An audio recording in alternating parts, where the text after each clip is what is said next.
Daniel Vega pour vous présenter la nouvelle version d'AstroQuick 7.87.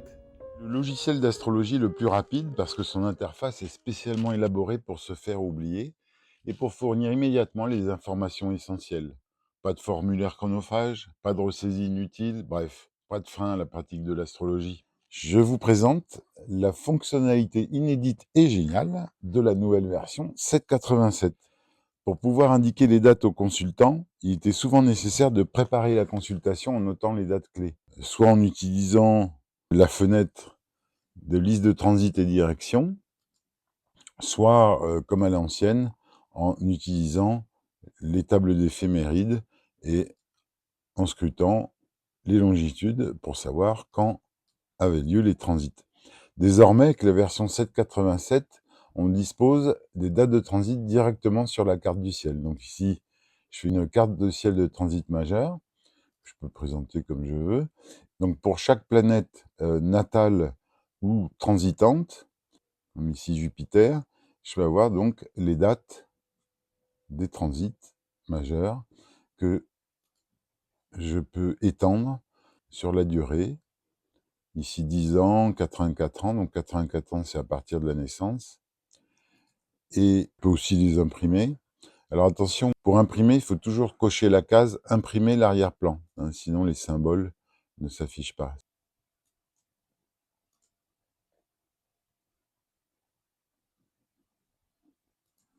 On dispose également des dates de transit sur les cartes de révolution solaire, par exemple. Donc, faire la synastrie ici avec le natal. Et on dispose des listes de transit en cliquant sur le bouton de liste. Donc, notamment pour le soleil, donc ça permet d'avoir tous les transits de l'année. Hop.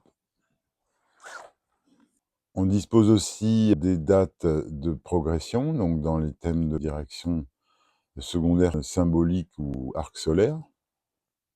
Et là, donc, on dispose des directions qui sont affichées sur fond jaune et toujours la possibilité de dresser le thème à une date donnée. Les transits qui sont soulignés, ici donc par exemple Mars conjonction de l'ascendant, Uranus en carré de l'ascendant, le soulignement signifie que l'aspect existe déjà dans le thème natal.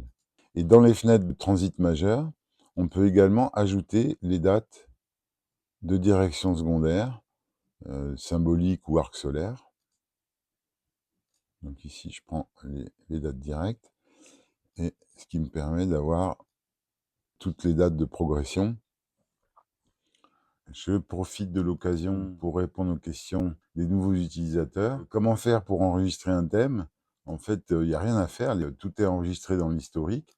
Il suffit d'aller dans les listes, et on a donc tout l'historique des thèmes, et on peut les ajouter à sa liste personnelle, simplement en cliquant sur le bouton vert pour les ajouter ici, dans la liste des thèmes perso. Pour l'effacer, il suffit simplement de cliquer ici. Une autre question, c'est comment imprimer la carte du ciel? Alors de grâce, ne faites pas l'impression directe depuis le navigateur, parce que vous n'aurez pas une belle qualité d'image. Hein, on a une image pixelisée ici. Il faut toujours passer par le rapport PDF. Donc pour imprimer thème astral PDF, et le raccourci clavier, c'est simplement la touche P comme imprimer, et ce qui permet d'obtenir le rapport de carte du ciel avec l'aspect Ariane pour pouvoir l'imprimer en haute qualité. Comment obtenir une liste de personnalités ayant la même combinaison soleil-ascendant? Il suffit d'aller dans rapport astrosimilarité, c'est pour la version plus et supérieure, donc qui permet d'afficher les naissances à peu près à la même date, et les combinaisons, ici, soleil Gémeaux, ascendant Lion, 22 degrés, il n'y en a qu'un seul, mais au troisième décan, donc on a différentes personnalités. Et si on veut ouvrir le thème, il suffit simplement de cliquer.